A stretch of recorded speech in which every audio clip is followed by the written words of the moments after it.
Corona ने रूप बदलकर किया है हमला। डरा रहा है कोरोना का डेल्टा प्लस वेरिएंट। महाराष्ट्र से मध्य प्रदेश तक डेल्टा प्लस का संक्रमण। क्या ये तीसरी लहर का अलार्म है? कोरोना के बदलते स्वरूप लगातार खतरा बने हुए हैं। भारत में भयावह दूसरी लहर के लिए जिम्मेदार ठहराए गए डबल म्यूटेंट यानी डेल्टा वेरिएंट में और भी बदलाव हो रहे हैं। नया वेरिएंट सबसे पहले भी महाराष्ट्र में मिला, जहां पहली बार नए वेरिएंट के 7 केस सामने आए, जो बढ़कर पूरे देश के 12 राज्यों में फैल गए हैं।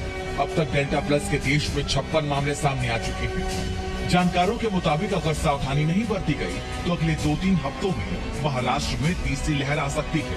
इंडिया के 7 देशों पर कोरोना की सबसे ज्यादा मार पड़ी है। आप इसे समझिए। एशिया में नंबर 1 है भारत, लेकिन दुनिया में दूसरे नंबर पर है।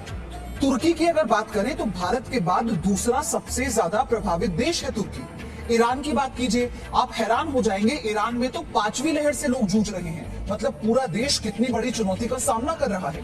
इंडोनेशिया में डेल्टा वेरिएंट की वजह से लॉकडाउन को बढ़ाना पड़ गया, क्योंकि इसके अलावा कोई विकल्प किसी सरकार के पास या किसी देश के पास फिलहाल नहीं है।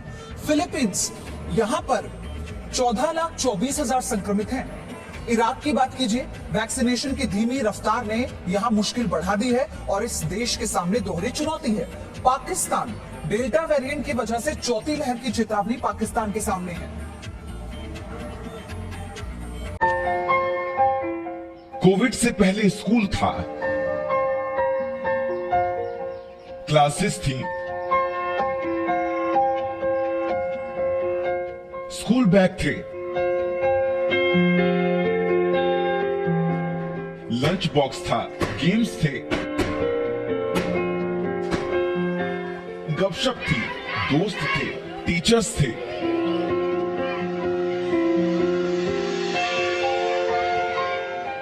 एग्जाम से लेकर फंक्शंस तक सब कुछ था।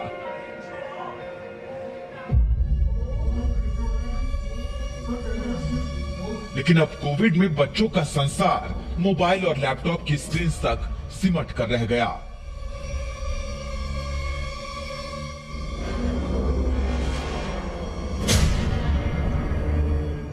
माता पिता तक को एहसास नहीं कि बच्चों के मन पर इन हालात का क्या असर पड़ रहा है।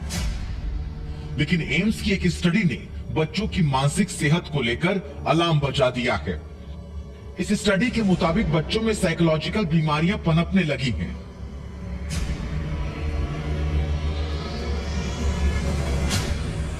एम्स के डॉक्टरों ने तकरीबन 15 स्टडीज का एक एनालिसिस किया है, जिसमें तकरीबन 22,996 बच्चों पर शोध किया गया। पता चला 79% बच्चे कोरोना से मानसिक तौर पर प्रभावित हुए हैं, जिनमें 42.3% बच्चों में चिड़चिड़ापन की समस्या बढ़ गई है। 41.7% बच्चों में डिप्रेशन की शिकायत बढ़ी है। 34.5% बच्चों में घबराहट की शिकायत बढ़ गई है और 30.8% बच्चों में आनाकानी की आदत बढ़ गई है। इसके अलावा 22% बच्चे ऐसे थे जो कोरोना वायरस को लेकर बेहद डरे हुए हैं। और इसका नतीजा ये है कि बच्चों में कम नींद आने जैसी समस्या भी दिखने लगी है। जो नंबर ऑफ चिल्ड्रन इफेक्ट हुए हैं अभी सेकेंड वेव में फर्स्ट वेव से ज्यादा इसलिए है जो कि ओवरऑल नंबर्स बढ़े हैं। और एक्चुअली क्या हुआ इस बार की फैमिलीज पूरी की पूरी इफेक्ट हुई है। हमने देखा था 22.5%, दैट मींस 1/5 बच्चों में सिग्निफिकेंट फियर था कोविड-19 का।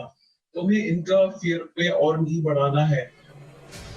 दूसरी लहर में जिस तरीके से बच्चे अनाथ हुए हैं और आने वाली लहर में बच्चों के लिए जो खतरा बताया गया है, उससे भी बच्चों पर काफी ज्यादा मानसिक प्रभाव पड़ा है। स्कूल नहीं खोलने के पीछे तीसरी लहर में बच्चों को खतरे की आशंका जताई जा रही है। लेकिन इंडियन एकेडमी ऑफ पेडियाट्रिक्स यानी IAP ने कहा कि अब तक बच्चों में लगभग 90% संक्रमण हल्के या एसिम्प्टोमेटिक रहे हैं। भारतीय बाल रोग एकेडमी ने भी कहा कि इस बात के सबूत नहीं मिल रहे हैं कि कोरोना की तीसरी लहर में बच्चों के लिए ज्यादा खतरा है। क्योंकि बच्चे अभी प्रोटेक्टेड हैं, उनमें केसेस ज्यादा हो सकते हैं, क्योंकि अभी तक वो घर पे रहे हैं, स्कूल पे नहीं गए हैं या कॉलेजेस में लोग बच्चे नहीं गए हैं, और जब ये स्कूल और कॉलेजेस खुलेंगे, बच्चे आपस में मिलेंगे तो शायद केसेस बढ़ सकते हैं। लेकिन अभी तक जो भी डेटा है वो ये कहते हैं कि बच्चों में इन्फेक्शन माइल्ड होगा, ज्यादातर बच्चों में इन्फेक्शन की जरूरत नहीं पड़ेगी। लेकिन जब तक स्कूल खुलते नहीं तब तक बच्चों के स्वस्थ मानसिक स्वास्थ्य के लिए कुछ टिप्स का ख्याल रखा जा सकता है। अब ये चुनौती माता पिता के सामने है कि महीनों से घर में बंद छोटे बच्चों के शारीरिक और मानसिक स्वास्थ्य की देखभाल वो किस कदर कर पाते हैं।